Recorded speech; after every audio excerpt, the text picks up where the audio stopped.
Well, ladies and gentlemen, if you thought the rest of the summer movies were lacking a bit in testosterone and explosions and people getting shot, well, fear not. It's not that the summer movie season was lacking that. It's merely that the Expendables 2 went around and stole everybody else's explosion quotas and killing quotas and cramming in enough stars to, well, fill up basically an ocean liner quota. Yes, Expendables 2, the long-awaited and much-anticipated sequel to Sylvester Stallone's ensemble 80s extravaganza, is upon us, and it is glorious! The cast is just plain amazing, and not only did we get people added such as Scott Adkins, who I didn't recognize at first, even though he's basically got the same beard he's got from the Undisputed sequels. Liam Hemsworth, Nan Yu, who really isn't much of a known action star, really. I think this is really her first big non-Asian movie, but hey, she was fairly good in it. Bruce Willis is back for a much larger role. Same thing, even to a much greater degree, as Arnold Schwarzenegger. And of course, fucking Chuck Norris. Oh yeah. Oh god. In this movie, the way they bring in Chuck Norris, I will talk about that in an instance. But let me. Oh, and of course, Jean-Claude Van Damme as the villain, as Villain. And that right there kind of tells you how they treated the script. I must say off the bat, despite how much I really did like The Expendables 2, I have to admit that it is a much weaker story than Expendables 1. Expendables 1 at least tried to tell a story of, men in tough times and you've got to save part of your soul and do something just because it's right. That was the message and the story of Expendables. Expendables 2 is somewhat ironic because the word expendable means we can get rid of you and not have to worry. In this one, it's just a flat-out revenge. You killed one of ours. It was Sean Connery, like, you stick one of ours with a knife, we're gonna run you over with a plane. That's pretty much what the plot is. This is getting into spoilerish territory, but I'm not gonna ruin exactly who dies. And that's not ruining it in the movie, because in the movie, not in the movie, but in the trailer, they showed them gathered around an impromptu grave. But I will ruin a few things for you, so be warned. Be warned, ladies and gentlemen. The movie ramps up the action scenes from the first one, which is the one thing I think The Expendables, the first one, was really lacking. For what it was supposed to be, this great return of the 80s action movie, it was somewhat mellow. I mean, we had that first shootout with the pirates, which didn't last very long at all. It was very quick. And you had the scene where they go scout the island. Then there was the car chase in LA, and then the final battle. And that's certainly fine for most action movies, but with the amount of hype that the first Expendables was getting, you were expecting wall-to-wall, balls-to-wall action. Yeah, something like Commando. He didn't quite get that, and I think that was like a universal, not complaint, but wishing there was more. And the sequel delivers that. These guys are just mowing down people left and right with showing gore. It's not the PG-13. Oh, I've been shot, but there's no blood. There was a little puff of smoke coming off my chest, and let's just take it for us that he was shot. Oh no, the hands getting cut off, people just getting blown to bits. There's one guy in here where it's the last gang member left, and the entire Expendables crew just unloads on the guy, and you just see his chest fly into different pieces all over the place. Oh, it was glorious. However, with that, I mentioned before, the expanded cast, and they did ramp up the action. However, that ramping up the action and expanding the cast, including giving bigger roles to Schwarzenegger and Stallone, does kind of hurt the film, how should I put it, character-wise, because there's now much less time for each character to go with. You still have Sylvester Stallone as the main Sylvester Stallone Statham is the main character. There's bringing in this Maggie character, who may or may not kind of join, but she's actually got some pretty good banter with the guys. Although I really don't. Yes, I'm eating ice. Sorry. I know. I shouldn't do that. Unprofessional of me. There's a really nice banter between her and Dolph Lundgren, who is he's kind of like this 8-year-old who likes a girl, but as soon as she actually he does something to get her attention, she's like, he can't talk to her. He's like, okay. But that's like an example. We get a little bit more into Dolph Lundgren's character, but like Terry Crews's character, Randy Couture's character, really pushed to the background. You don't see anything else new from Sylvester Stallone other than stuff he kind of already talked about in the first film.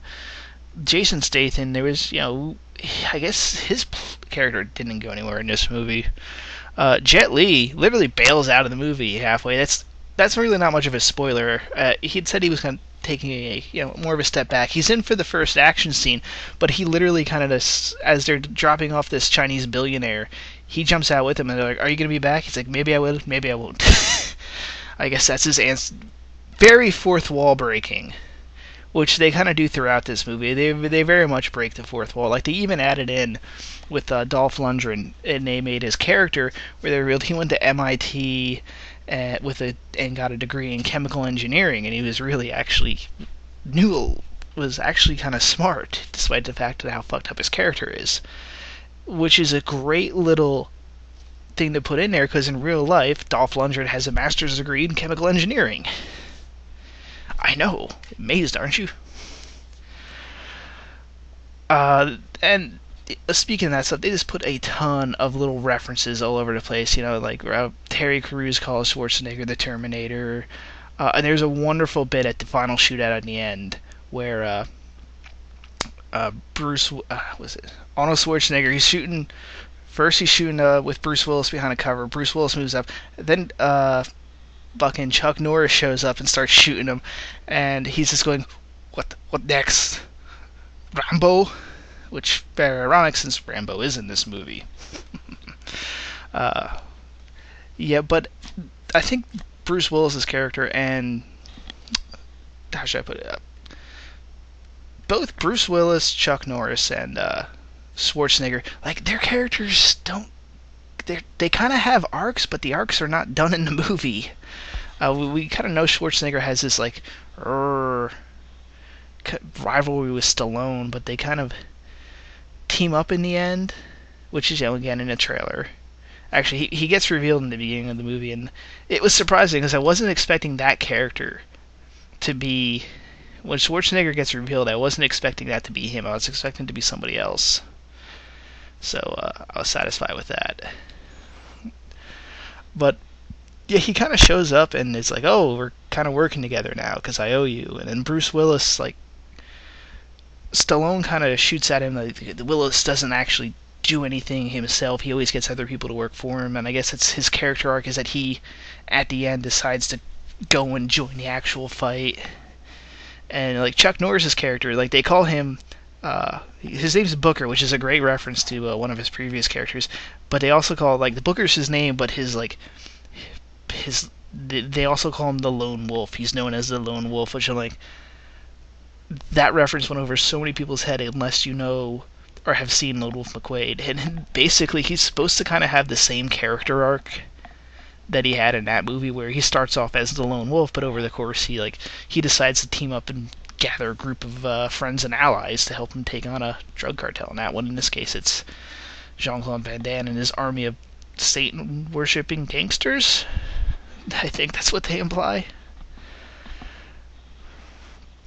But I must get into the Chuck Norris while he's in subject. He's introducing this as soon as. I'll put it this way, without spoiling it, you know when he is about to show up. Because a badassery just happened, and everyone's like, what was that? What the hell happened? And then this Chuck Norris appears, and they play the classic spaghetti western tune, wow, wow, wow. it is fucking glorious how they show him, because they pretty much make Chuck Norris to be the Chuck Norris of myth. Like, they even Stallone actually, like, when he meets him, he goes, "Hey Booker, I heard you got bit by King Cobra." And Chuck Norris is like, "Yeah, it did. And 5 agonizing days later, it died." Like, they actually do the Chuck Norris joke. It's hilarious, and it's fun to see him in there. I know some people are complaining because Chuck Norris wanted to tune down the cursing a little bit. Oh well, I hope he comes back, because that character was just fun. He's in the final battle scene. He doesn't even take cover. He just stands and like literally just mows down people without trying. It's great. His character's not even really explained. It's just that he's there killing the Sands, which is Jean-Claude Van Damme's gang. He's just saying he's getting paid to kill them, and it's good business. And he enjoys killing them because they're really evil bastards. Who's paying him? I don't know. How he gets paid? I'm unsure of this. They don't really explain that quite well. He's a lone mercenary that goes and kills, and somehow he gets financed by doing this. I'm not sure by whom. Speaking, Jean-Claude Van Damme is damn intimidating, which he has been. He's really been one of those people or actors who has been neglected as a villain, but when he plays a villain, he is a pretty damn intimidating villain. And I don't know, maybe he'll like strike up a bit of a secondary career now, or second career, trying to go for the villain roles, because really he looks fucking evil as hell in this movie. And people were saying he like took this role intensely, and it shows. He fucking looks like he's just basically a saint worshiper. Alright, they don't actually say they're saint worshippers. He just like points out his little tattoo, and he goes, "It's the goat because it's the pet of the devil."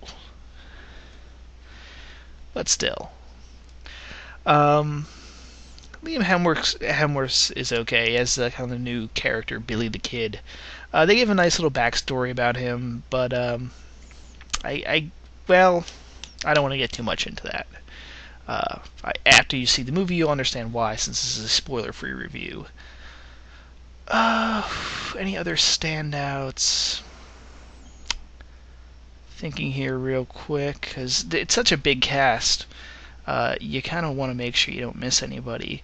I will say one thing. I was expecting another surprise cameo. Like just someone that we weren't expecting, just to kind of show up and be like, "Ha ha, we caught you one." Unfortunately, they didn't do that, and really they could have done that with this movie. Other than that, the other disappointment is this: there is a lot of just like plain plot convenience. Like in one scene in this movie, when Schwarzenegger's character shows up again, okay, this is spoiler. This is spoiler territory. They get trapped in a mine with all these people that they rescued, and Dolph Lundgren tries to use his knowledge of chemistry, but he gets like this one little flaw in there. He's like, "Oh, well, the phosphorus must have been wet," and Schwarzenegger just breaks through the wall in what looks like the mining machine from Total Recall, which I'm sure they actually designed it to look like. And he's like, "I'm back," which, by the way, Bruce Willis makes fun of him for that. He's like, "I'm out of ammo, I'll be back." Bruce Willis is like, "Screw that. Like, enough with the I'll be back. I'll be back this time." That was pretty good.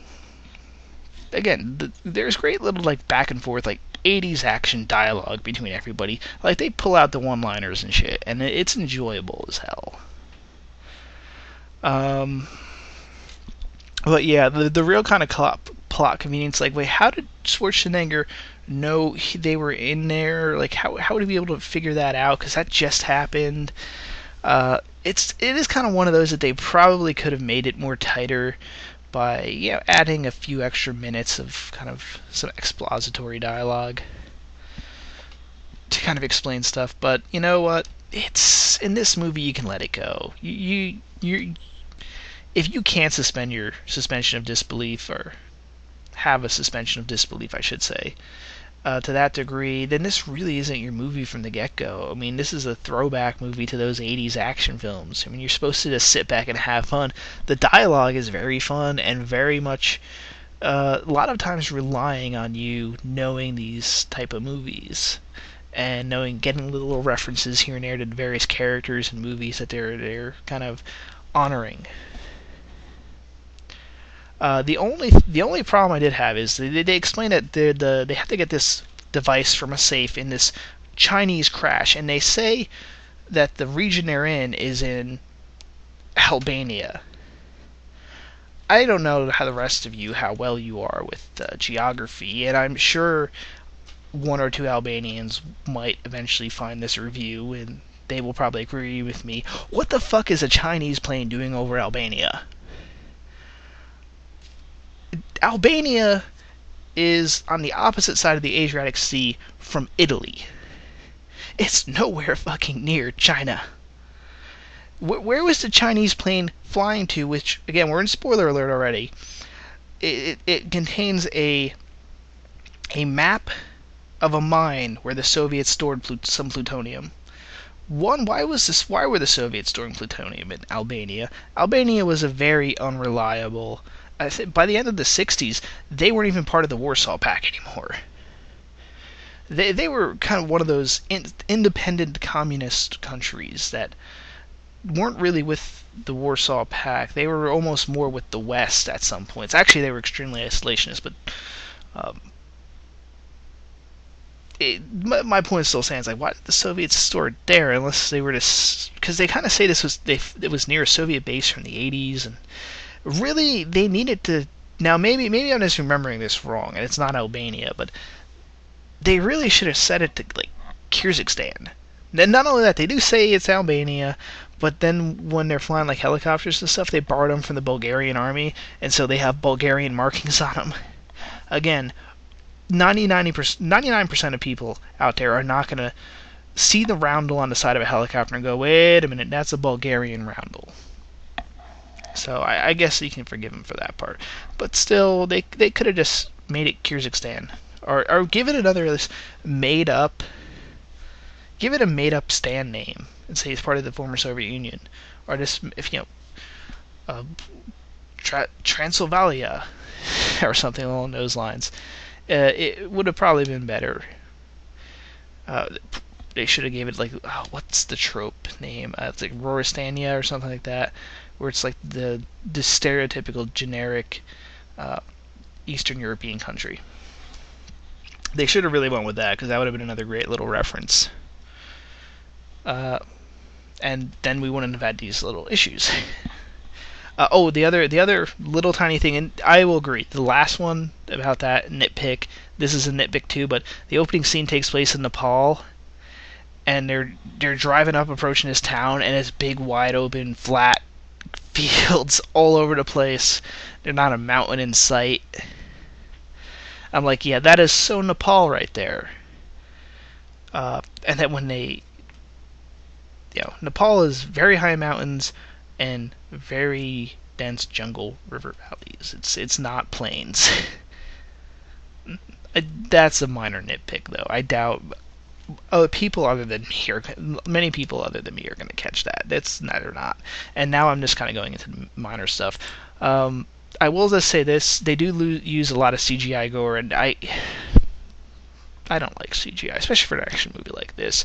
Go with just blowing somebody's, do the harder job. It's normally cheaper, actually, too. They do the same thing where they have a CGI helicopter they blow up. Rent the helicopter, shoot it, and then just blow up a suspended, do live action. You can do that live action. But I digress, and I want to get this in under 20 minutes, so go see this movie. I highly recommend it. If you are an 80s action fan, you must see this film. This is certainly one of my must-sees of the summer, and this really ends the summer, unfortunately. I kind of feel sad.